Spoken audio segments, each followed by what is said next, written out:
Hey, this is Chris Roper from the IGN PlayStation team, and I'm here today to talk about God of War 2, Sony Santa Monica Studios' follow-up to the original God of War. Back in 2005, when the first game was released, we gave it a number of our awards that year, including our overall Game of the Year pick, for very good reason, as it's still one of the best action games ever released. The follow-up, God of War 2, actually surpasses the original in basically every single way across the board. Santa Monica Studios has actually managed to one-up themselves and create a better game all around. Every area has been improved, although being that the first game was so good and pushed the PlayStation 2 to its limits already, most of the improvements are minor and more evolutionary steps rather than revolutionary steps. The story in God of War 2 picks up where the first game left off, with Krytos sitting atop the throne for the God of War. The story in the second game is deeper, it's longer, it's more complicated than the first time around.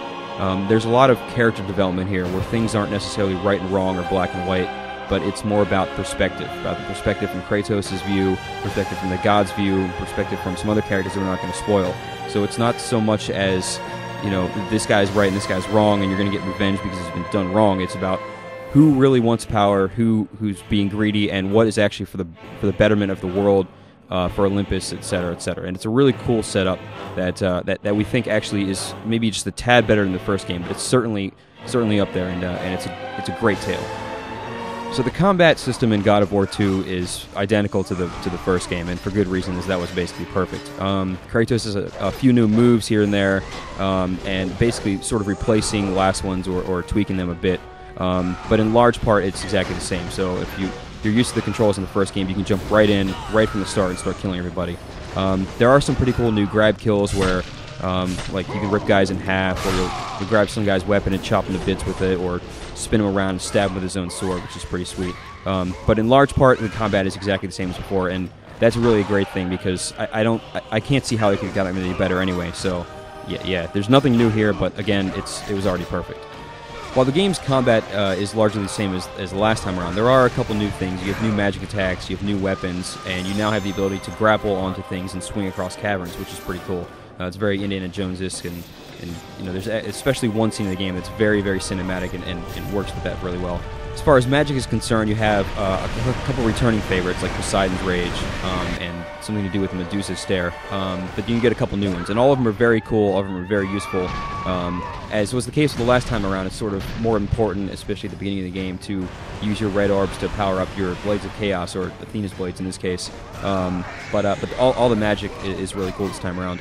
There are also a handful of new weapons, which I don't want to get into specifics about, so I don't want to ruin them.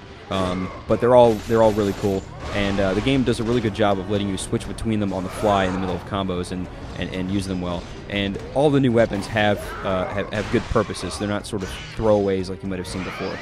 One of the things that made the first God of War so good and so memorable was the epic scale of the whole game.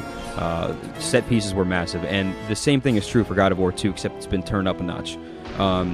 You'll just see environments that are absolutely huge. You'll see them way off in the distance, and eventually you'll go there. There's almost nothing that you see in the game that you don't eventually get to. And there's also a lot more variety in the environments.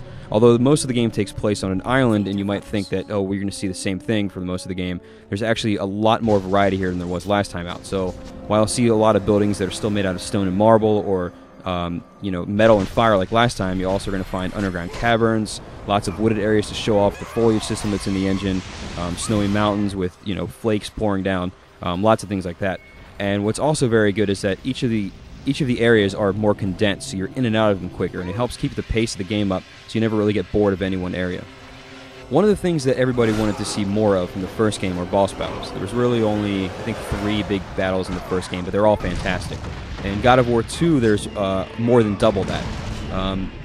Only about 3 or 4 of those are actually the same sort of scale, like the opening Colossus battle you'll get into, or a couple later in the game, whereas a lot of them are actually smaller one-on-one battles with mortals or characters that are your size. So they might not be as epic or as classic or as memorable as some of the battles from the first game, but these battles actually help tie in the story better, so you'll meet, I don't really want to ruin anything, but you'll meet characters that are more important to the story and not just sort of demons that come from nowhere.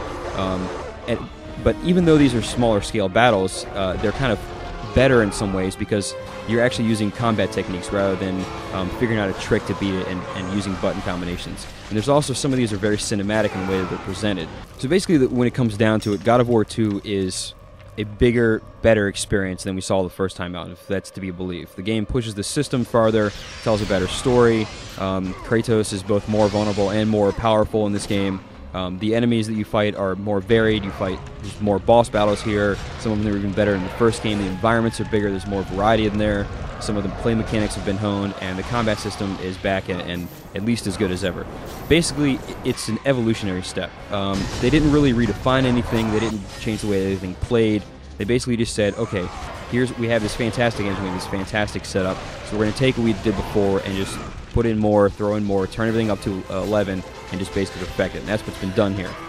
Some people might say, well, if it had come out on the PS3 instead of the PS2, we might see more, improvements, or might be, an actual leap in gameplay. And we didn't really get that this time around. But, that's nothing to knock about, because the game is absolutely fantastic. Everything about it is basically perfected. The pacing is perfect.